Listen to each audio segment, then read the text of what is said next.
coming tomorrow.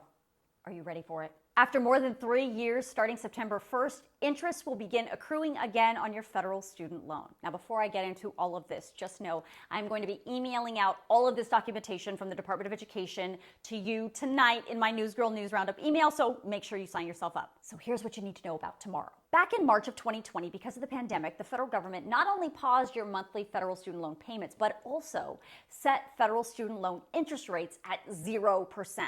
But starting September 1st, interest will once again start accruing on your loan the way it used to. So what does your interest rate look like? That depends on two things: the type of federal loan you have and the first disbursement date of the loan. The disbursement date is the date your school paid out your direct loan by applying the loan funds to your school account or paying you directly, or both. And those rates vary widely, from as little as 2.75% all the way up to 8.5%. Now, most borrowers' interest rates will be the same as they were before the 0% interest rate started.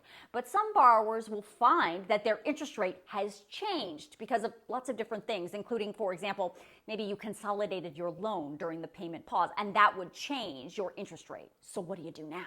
First, brace yourselves. You will see your first monthly bill for your federal student loan payment in the next few weeks if you haven't gotten it already. And your first payment will be due in early October. Now, if you haven't done it already, you need to update your contact information on studentaid.gov. And you should also update that very same information on your loan servicer's website.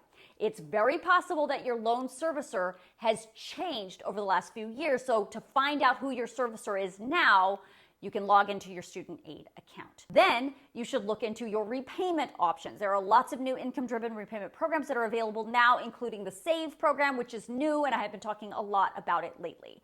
If you were on an IDR plan in the past and you want to continue in that same program, you need to recertify your income.